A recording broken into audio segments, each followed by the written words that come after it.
So welcome to the show. Thank you very much for joining us.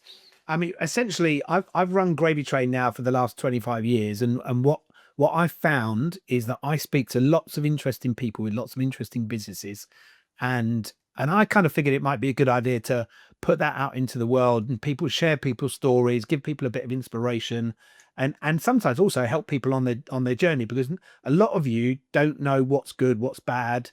You kind of sometimes you get like I mean, I was talking to someone the other day and had imposter syndrome and kind of couldn't quite believe why they were on the podcast, but they have a successful business. They're doing something right, you know. So it's Yeah. just about sharing stories, really. So I think I mean, I love what you guys have done. I think it's great. I think it's I'd love to understand a bit more about how that kind of came back. I saw, I think it was, is it your partner, Tom, is it? Yeah. Yeah, and I saw a thing about him having a couple of beers and going out and doing some stuff, which is Well, do you know what? That is the truth. It was one Christmas.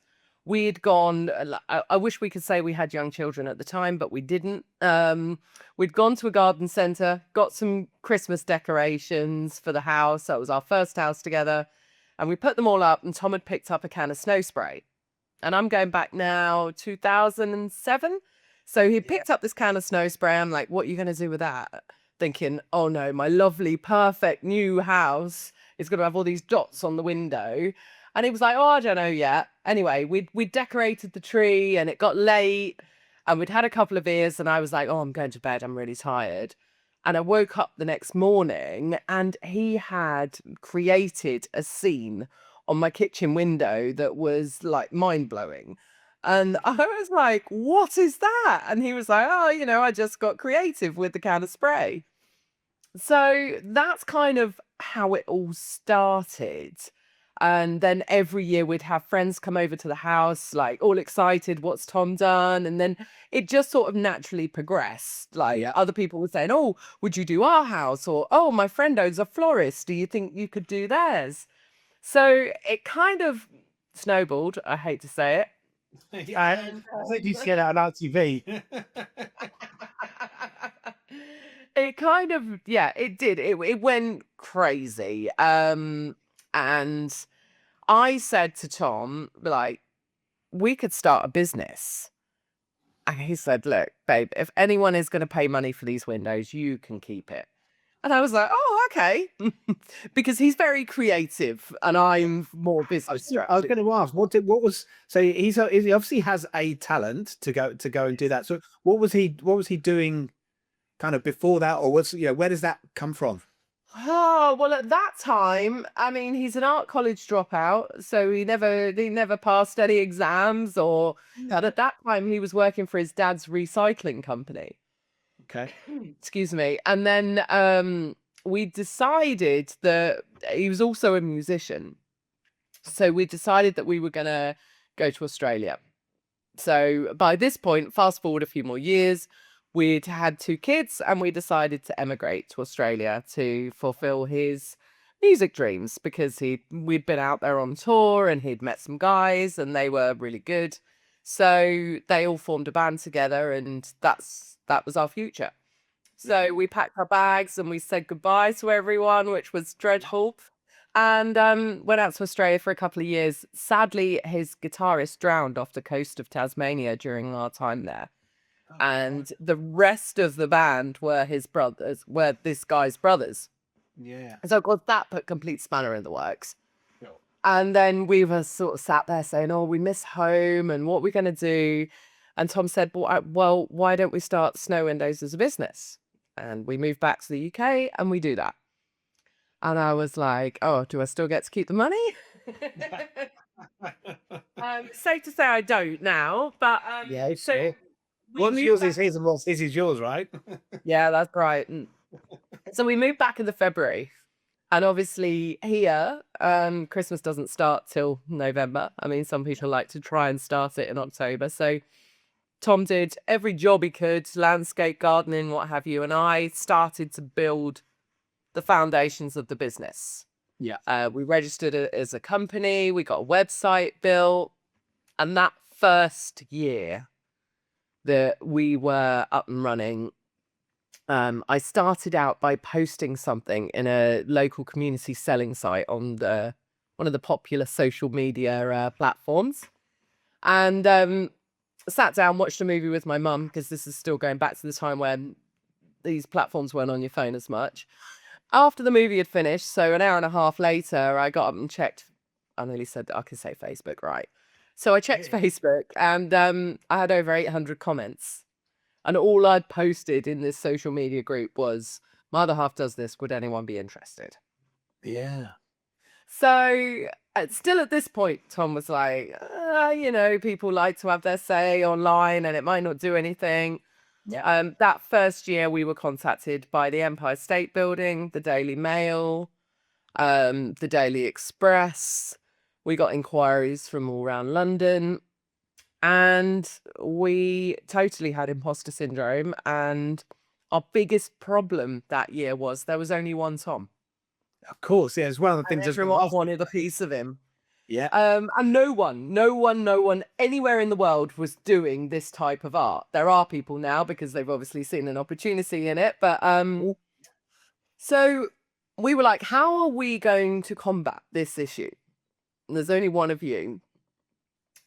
So we thought, why don't we create products? Yeah. So people could create their own windows. So we started the following year with a range of stickers, and they were like reusable clings. We still sell them, and they just cling to your window. You wet your window, pop it up there, and it lasts for the festive season. And then you peel it back down, roll it back, put it in it's reusable, and that was great. So we started with the stickers because we thought they were great. I mean, they're not stickers, but that's the easiest way to describe them to people. Decal doesn't seem to make a lot of sense to most people, but that's the official term. And then the following year, we were like, they're great, but if you wanted to spray your window, they're not really a solution. So we designed reusable window stencils, which for us were an absolute game changer. Yeah. And we had that. The first time Tom sprayed these on the window and peeled them back, because that's the process. You stick into a window, you spray it, and then you peel it back, and then there's this beautiful image. The first time he did that, we both got goosebumps. We were like, oh, we're onto something. This is great. And that year we sold out. We sold out by November, I think. So it wasn't even the height of Christmas. Yeah. Let's just have a sip. So that really was the catalyst for the e-commerce side of what we do. Yeah. We sold out on our website the first year. The second year, we sold out on Amazon. So that was, again, insane. And as the years go on, we're still selling them. We're launching different editions. So we're going to do a Halloween one this year, which is a big exclusive for you. I guess really the main issues that we had along the way is it's just Tom and I. Yeah. Sorry. We're not business trained. I mean, I'm slightly more business minded than Tom, but I have no business background. I have marketing background, which I think helped massively. Yeah. But that didn't alleviate the issues of, how do I build a Shopify site? And how do I build a website? And I mean, I still face those challenges now. Like I'm trying to add my Shopify to TikTok shop. I can't do it. I don't know how to do that.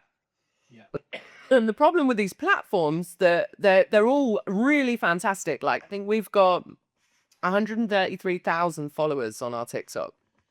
And our videos this Christmas of Tom spraying reached over 60 million views. Yeah. And I can't work out how to add a shop to it. Yeah. Well, that's probably something we can help you with, but we could talk about that. Fantastic. Excellent. I think so. Obviously, the main part of the podcast is talking around e-commerce, what's working, what's driving growth. I think it sounds like I think what's lovely is that you guys have stumbled on this, and then all of a sudden, but the difference between the guy down the road that kind of did it once upon a time is actually you've grabbed it and you've run with it, which I think is inspiring. I think that's really, really good. I think Yeah. I imagine along the way over these last few years, particularly with ecom, you've probably had a lot of challenges and stuff you've had to overcome. And I think that's something that I think people would love to understand. That could be scaling. It could be. I mean, I talked the other day with someone whose their biggest issue was actually kind of supply chain issues rather than marketing or conversion rates, retention, those types of things. So, but yeah, I'd love to hear a bit more about that. Probably like most business owners, if there's an issue to be had, we've had it. So we've had our Instagram hacked and threatened for Bitcoin, and they wouldn't give it back unless we that was my fault. My fault entirely. We were hitting at about 14,000 followers on Instagram, and I got this email and it says, "Oh, you're nearly at 15,000 followers. That means you're going to be verified now. Please log in here." Oh, I know. And as I say it, I cringe. And I got excited. Yeah, really excited, logged in, and then next thing I know, everything's gone haywire, and people are texting me saying, "I think your account's been hacked," and there's all sorts going on. That has left an ongoing issue because our Instagram was attached to our Facebook Yeah, because the two platforms marry. yeah. And Facebook, I am still not allowed to advertise. Me, Kerry, I'm not allowed to run an advert. That is purely based on that hacking. And the BBC have reached out to them, the Daily Mail have reached out to Facebook and said, "Look, this is not right. You need to speak to her." Nothing from any of them. We've got 300,000 followers on Facebook and I can't run an advert. So that's been a little bit of a battle. If you know anyone that works for Facebook, yeah, and BT Actually, do you? yeah, we have an agency team that we work with. So, but again, that's something that could kind of come later on. But okay, Well, so BT called their Facebook contacts. So, like the head in BT was because I do a lot of work for small businesses with BT, and I said, "Oh, I can't run an advert," and he was like, "Right, let me ring my contact," and he was like, "Oh, it's been a manual decision. We can't change it," and I'm like, yeah, "But it wasn't me. We got hacked, and it was not me personally." And the same thing happened with our Instagram account because we didn't pay the Bitcoin that they wanted us to pay. Um, the Instagram said you can't get your account back; it's deleted. And the BBC came round and did a report on it, and 2 days later, my account reappeared again. Did it? Yes. So yeah, like those kind of issues. who you know what, not what you know. Well, I don't know. Facebook still haven't sorted it out for me, but I live in hope. It's been, when was that? It's been 6 years now, I think, and I've not had advertising abilities. So yeah, it's a bit of a pain. But anyway, these things we live and learn. So that was one of the real sort of issues. Then we have like, oh, here's where I get sort of really techie, or not techie, but we launched on Amazon. We were so excited about it. We sold out of our products last year on Amazon. Again, it was, I think, around the 26th of November. Yeah. So we decided to branch out to the US, and we've got a few other sites in Europe where we now sell from. And my accountant was like many small businesses, like a little small accountant lady that, does accounting for sweet shops and things like that. And she was like, this is way above my pay grade now because you're entering US territory and there's different tax brackets for different states. And I don't know enough about that to help you. So I'm like, oh gosh, what do I do? So then we've had to get an e-commerce accountant because they have all the software to pull the sales, because it's not easy. No, It's not easy. It's not like you have a shop and, a physical in-person shop and you've got X amount of product and you sell to this person and you can see the payments and like what happens with some of the platforms is they take the payment and then they'll pay you in a big lump sum, like 90 days after or whatever. And then my accountant's like, what do I do with this payment? I'm like, well, they're my Amazon sales. And she's like, yeah, but for what? Like, where? I'm like, yeah, so we've definitely struggled in that There. sense. It's I guess that's one of those challenges of scaling a brand quickly, is that you've gone in a relatively short period of time from a kind of like a little home business to actually a business that's doing volume of transactions, and it creates Yeah. complexities and cross-border transactions and those types of things. So Yeah, I mean, and that's it. It's like, again, as I started out by saying, me and Tom, husband and wife team, we've got no experience in all of this. So we don't understand like the US tax no. implementations and all the rest of it. So yeah, I mean, it's been challenging, but it's fun. Like, Yeah. there's been real. It moves so quickly as well. I think that's. What do you think's what's the biggest thing you've learned in this along this journey? Yeah. What, not to work with your husband? No. I think the biggest thing I've learned is be brave, and you can always figure something out. And if you Yeah. can't, there's always going to be someone that's willing to charge a fee and do it for you. Yeah, sure. Yeah, it's a good shout. Definitely. I think the hardest thing about being a small business and sort of going into new territory is there's no one to ask. Yeah. Immediately. You've not like sat in a big office where you're like, oh, I'll ring the finance department. They'll know what I'm talking about. You're like, oh, I don't understand this. And how do I work it all out? So It'd be quite lonely, do you think? it can be lonely and isolating at times. The real positives are, and I do like to tell this story, and I know it's not one that's been out there as much, but we've got two children. One is now 12, the other one's nearly 15. Our nearly 15-year-old little girl, when she was, I think about 8 or 9, said, I want to be a hairdresser and a football player.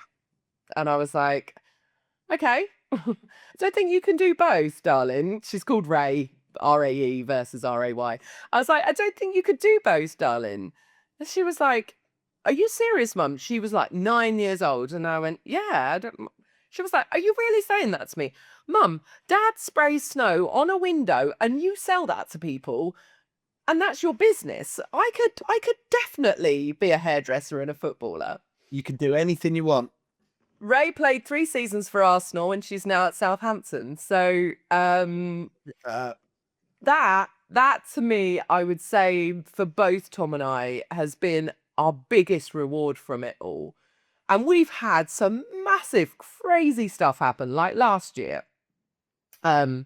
we had a phone call from a company in the US, and they said, would you be able to do a window remotely? And, fortunately for us, Tom has a studio at the end of the garden with a big black piece of perspex, and we use that for filming. And I said, yes.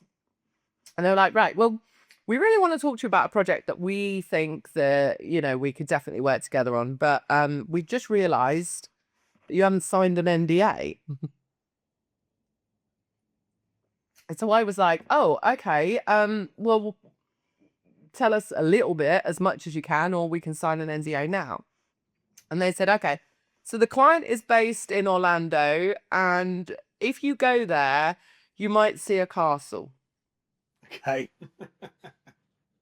So I was like, right, send that NDA over to us. So they sent the NDA over. I don't even know whether I should be telling this story because I told me that little snippet, but they sent the NDA over and it was Disney World. And then a couple of weeks later, they said, the client wants you to come out and do it on site. So we flew over to Orlando, and this is going from little Kerry and Tom with a crazy idea and a can of snow spray from a garden centre to working for Disney World. We were also asked last year to create an Elton John themed window. And to soundtrack of Step Into Christmas. And I sort of said to the person on the phone, we can, but there's obviously real serious implications with using music and posting about it because, people own that music. And she said, that's fine. It's come direct from the artist himself. And I was like, oh, okay. Well, that's really small world because Tom's dad actually went to school with Elton John, but there was no link because they didn't stay in touch. But we do Jamie Oliver's house, Kirsty Allsop's house, Joss Butler if you're into cricket, and Kevin Peterson. And well, we've done Mike and Zara Tyndall. We've been to royal residence. So it's like, it's absolutely crazy. And the highs are super high, but the lows and the isolation can be really, really tricky. Yeah. And although I would say these days it's sort of getting easier to market yourself online. Everyone needs a massive online following. Yeah. And I think for the work that we've done, our following doesn't represent that. Sure. Yeah. So yes, we have a big following versus, I don't know, a plumbing company down the road. But for us, like we do windows for royalty. Like we should have a few more followers. And then that's where I really get stuck because I'm like, I don't understand social media and like everything you see advertised on social media. They're like, we'll come up with the content for you. We'll make really great videos. And I'm thinking, we've got really great videos. We just don't know how to market them. Like, how do we get them out there? Yeah. And we've had great exposure. So we've done like This Morning, which was truly petrifying, live television, which Tom was like, there's no way I am doing this unless you are there, because he is like very much a artist, quiet, retiring, shy type. Yeah. I remember he was on the phone to them and he was like, unless she comes with me, it's not happening. So I did all the speaking and he did all the spraying, which worked out quite well. So we're quite a good team in that sense. Yeah, absolutely. It sounds like teamwork makes the dream work. Yeah. Most of the time. So in going back to the whole e-commerce thing, what do you I mean, you mentioned about TikTok and you talked about exposure and those sorts of things. What do you think's the what's the thing that you're kind of betting on now? I mean, obviously you've got we're now in February, you've got a run up to Christmas between, so what's the thinking? What's the sort of planning, and what are you sort of betting on now? I mean, I wish I could say that we were totally organized and targeted and all the rest of it, but most of the time we're trying to tread water. So what we do here is we start our planning. So at this stage, we're looking at, are we going to bring out any new products this year? If we are we going to get them manufactured? How long is it going to take to get them here if they come from overseas? We'd love to be able to double our sales on our Amazon US because we only broke out with them last year. So it would be good to get a better return of sales. So we're now looking at like, well, what can we do to make that happen? How do we get that? So we need influencers because obviously everyone reacts to influencers. Yeah. Then we've got the problem, like this is, if you can solve this problem for me, that's what I'm saying. If there's a problem, we'll find it. So we can send influencers stencils because they're our biggest selling product, right? Yeah. So we can send them for free and say, look, we'd be able to use the stencils, do a post about it. What we can't do is get them snow spray because you cannot ship snow spray overseas. Okay. Then I was like, oh, well, the manufacturer of the snow spray, who we've gotten to know very well because we now manufacture our own brand of snow spray as well. He's based in Florida. So I rang him and said, look, is there any way you can help us out? We're going to need to get these cans of spray to influencers so they can talk about our product. No, because you can't put it on a plane. Because it's an aerosol, you cannot put it on a plane. So now I have this like rock and a hard place where I'm thinking, how do I get snow spray? Not on a plane. If you can solve that for me, you'll make me a millionaire, maybe. Yeah, so they're all basically they're all shipped by sea, I guess. Yeah. And is anyone, well, you're saying you make your own now in the Yes. UK, do you? Yeah. Yeah. Yeah. So there's another issue, but like mainly from, if I just talk about UK stuff and moving forward, we are going to launch a range of stencils for Halloween, which are very much like our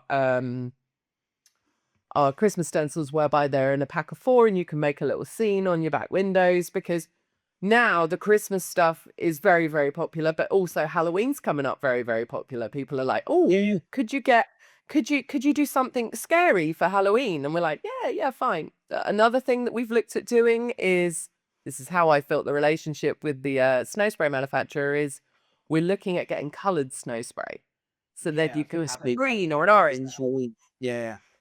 Unfortunately, there's a minimum order run of 50,000 cans, and then we're like, again, for a small business, that's a big commitment. So yeah, that's on a bit of the back burner. But you know, throughout these times, so the difficulty for us is we are a seasonal business. Very much so. So, and I say it's a difficulty. If we were like we are at Christmas all throughout the year, I think we'd be 6 feet under right now, because we start working towards the end of October, around about the 23rd, 24th of October, and we don't stop until the 20th of December. And when I say we work from 5 a.m. till 10 p.m., 7 days a week, that is no exaggeration. Yeah. So we just do that solid flogging of like, right, we're going to work all hours, God sends. That is quite tricky when you have a daughter who's an elite athlete that needs to get to football matches all over the country. But so we sort of, I guess for us, our cash flow, how do we maintain our cash flow throughout the rest of the year? Because we get to January and we go, oh no, it's going to go like that now. And we have lots of things that we have to pay out for and budget. I mean, that's been another really big learning, like actually seeing a new launch or a new product as a project from start to finish. Because it started out with Tom going, oh, why don't we create these stencils? Oh, yeah, that'd be good. Oh, how many should we get made? Oh, I don't know. Maybe 50. We might sell 50. And then we get the printer down the road to cut the stencils out, and it's brilliant. And then we sell out those 50 and we're like, oh, we probably should order another 50. Whereas now we're ordering in the thousands. Yeah. And you've also got to gamble on what Christmas is going to be like, aren't you? So every year. Yeah, you've got to figure it out, and yeah, that's interesting. And touch wood, may it continue, every year something still surprises us. So last year was Disney World. We were like, what? And we sprayed the windows of the BT Tower. That was a super good one as well. I don't know what the surprise will be this year. Hopefully it's a pleasant one. But yeah, so now when we look from an e-commerce perspective, what we're going to sell, we actually see it as a project. So we look, right, how much is it going to cost us to get from A to B? And then we've got to pay the fulfillment company and the storage. And at what point should we order it? Because we've now got this fulfillment company, because it got to the point where I was packaging. I think if you've seen the ITV news, I was still packaging and handwriting every single order. And my mum was like, oh, Kerry, I'll just write it. Because I would write a little note, you know, Happy Christmas with love and all the rest of it. And I was like, Mum, you can't do that, because that's not me. And I know it's not me. So I have to do every one of them. So yeah, we've definitely moved on from that. And I think that is also quite a scary aspect to growth, because you started it yourself, you've built it, you've put blood, sweat and tears into it. And all of a sudden, you're going to send all that stock to someone you don't know and trust that they're going to do a job as good as what you would. Yeah, That's definitely been letting go, isn't it? I guess letting go to an extent. Definitely. And there's not enough fulfillment centers in the UK for the demand that is out there, because more and more people are setting up their own little businesses and growing to the point where they do need a fulfillment center, because it's gone past being a kitchen table business. You can't do it yourself. Yeah. And there's not many out there. So there's not really that infrastructure over here to support small businesses in that way. what's the other? I'm just trying to think of other challenges. Oh, someone asked me to do a backlink once. I was like, a what? A what is that? Like, and understanding all that terminology. Like, I Yeah, found I that guess. Yeah, I mean, obviously you have a bit of a background in marketing, but there's, not I guess, digital, because you wouldn't yeah, believe it. I was in marketing before digital existed. yeah, me too. Um, yeah. And it was all very face to face, and digital is such a different kettle of fish. Yeah, for And sure. there's Yeah. so many aspects to it. Yeah, and And there's the terminology and things like that that people and I think you as a founder, you've got a bit of a job to do in terms of educating yourself and making yourself aware, whilst also trying to run the business as well. yeah, yeah, that's it, because you've got to wear every single hat. Yeah. Yeah, yeah. And then what's the other thing that really fascinated? Oh, that you could actually, and like I found this really, really novel, but you can actually put keywords in your pictures. So for us, we've got so many images because of the nature of our business. And I'm like, Cool. oh, so I can put hidden keywords. So when someone's in Google or a search engine, they're typing for, Grinch Christmas scene. If I've put that in the background of my picture of the Grinch that Tom's created, then I'm going to come higher up on those search engines. It's a minefield. I really want to sit here and say, look, it's easy. You can do it. But, as I'm sat there, I'm thinking like Google searches, Google AdWords, Amazon AdWords. It's just there is no Bible. No, no, no, there's definitely not, that's for sure. What would be your kind of, if you had to if you had one piece of advice to give to an e-commerce founder looking to scale, what would that be, do you think? Don't be afraid to Yeah. allow someone else to help you. Um, because you think that no one is going to be better than your best. And actually, there are people that are experts in the field that you are trying to be good at, when that's not why you started your business. Yeah. You know, Yeah. it like for us, snow spray experts, what do we know about e-commerce? So if there are other people out there, and I think that's where it becomes scary, because when you are scaling up, you're you're at a position where you haven't got a big pot of money, Yeah.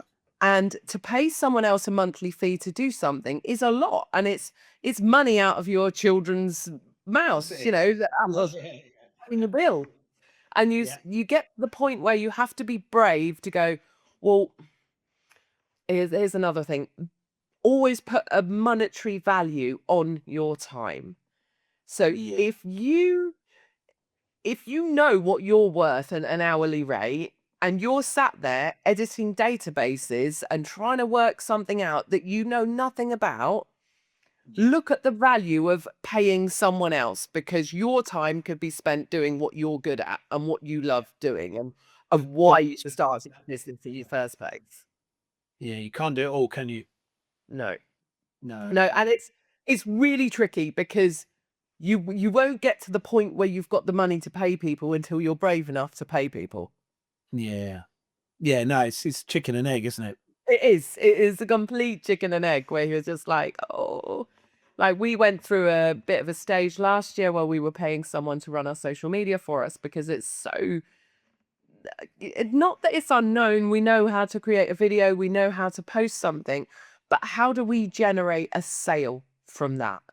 How does what we post cause someone to go to our e-commerce shop and buy it? That, Oh, like, yeah, that's a minefield for me. yeah. Um, Another bit of advice is, I would say, if you are like, I started out by paying someone to build me a website, Yeah. and it was a WordPress website. So Okay. Is that what you did? that, Is it like WooCommerce before? Or yes, yeah, okay. Yeah. yeah. And it got to the point where it was a friend's husband that knew a little bit about the internet and could Yeah. program. Yeah. But because we have pictures daily, we have new products coming out, it got to the point where it it felt like I was taking advantage of him because I go, oh, could you upload this picture? Oh, could you do this? Because it was so clunky and confusing. I didn't know how to do it.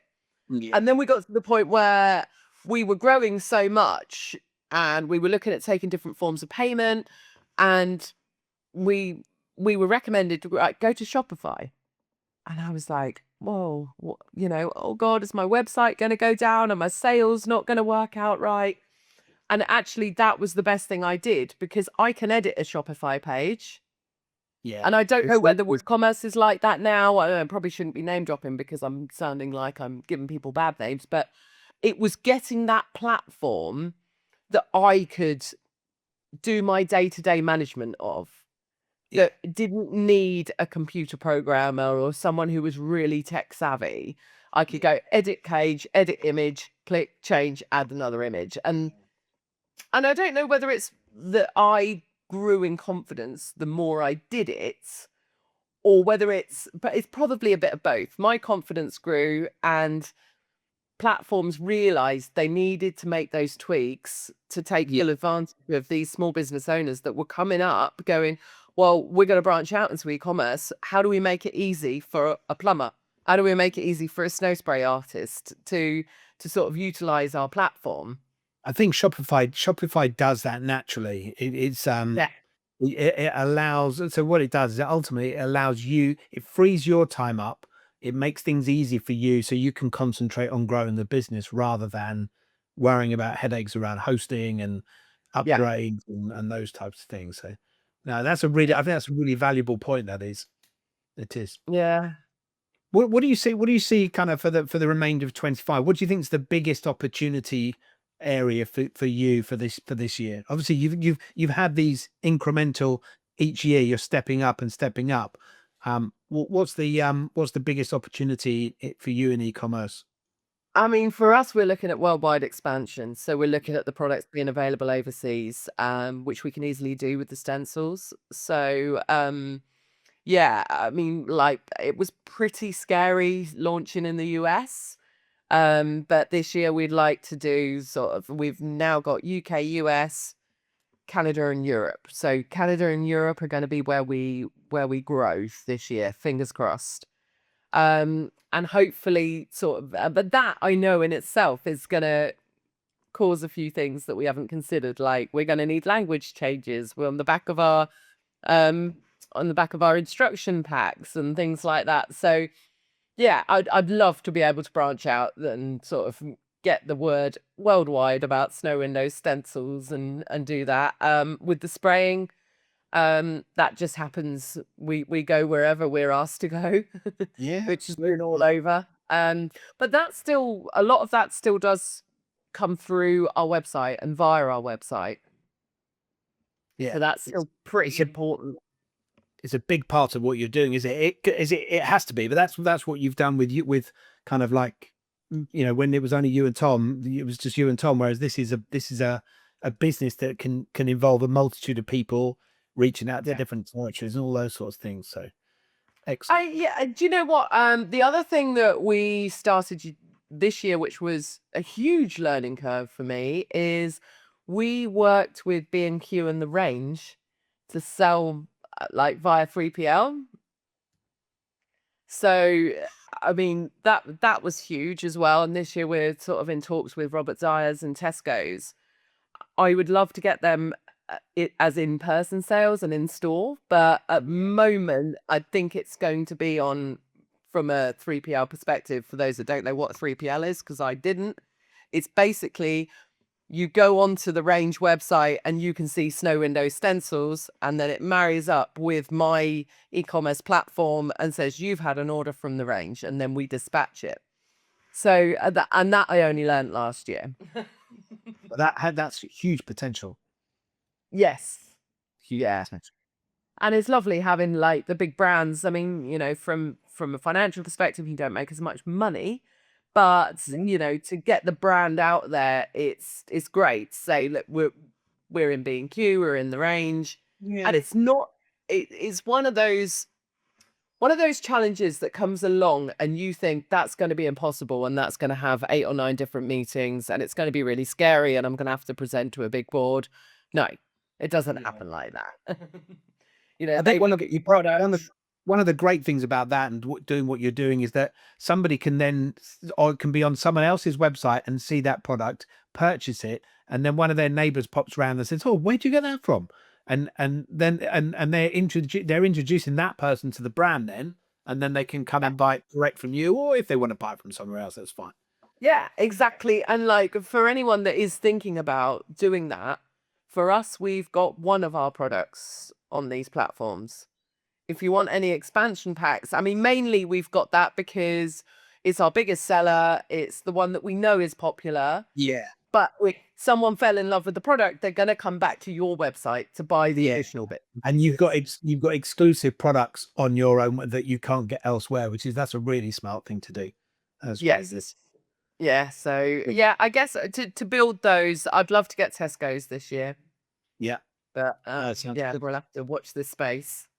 I think it's, I mean, I mean, it's been great. I mean, your insights and stuff have been fantastic. Particularly, I love what you said about WooCommerce to Shopify. That's great. And I mean, you've been on an incredible journey, really, almost by accident, which is Mostly by great. accident.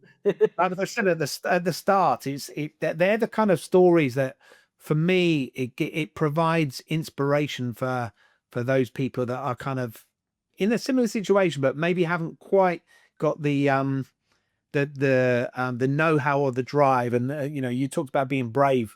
Not just brave in terms of making it happen, but brave in terms of not letting go and those types of things. So I think it's really, really cool. And I think, obviously, most people that start businesses do it around the same age as us. It's a fantastic opportunity to show your children that they can do anything they want if they put their mind to it.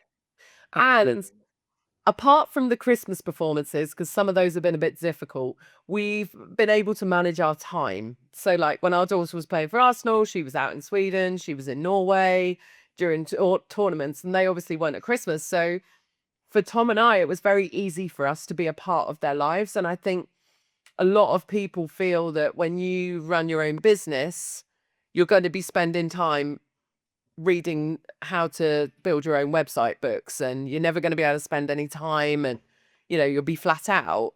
We have managed to be a lot more present in our children's lives by running our business ourselves. Even like, yes, it's even running your own business. Yeah. Yeah.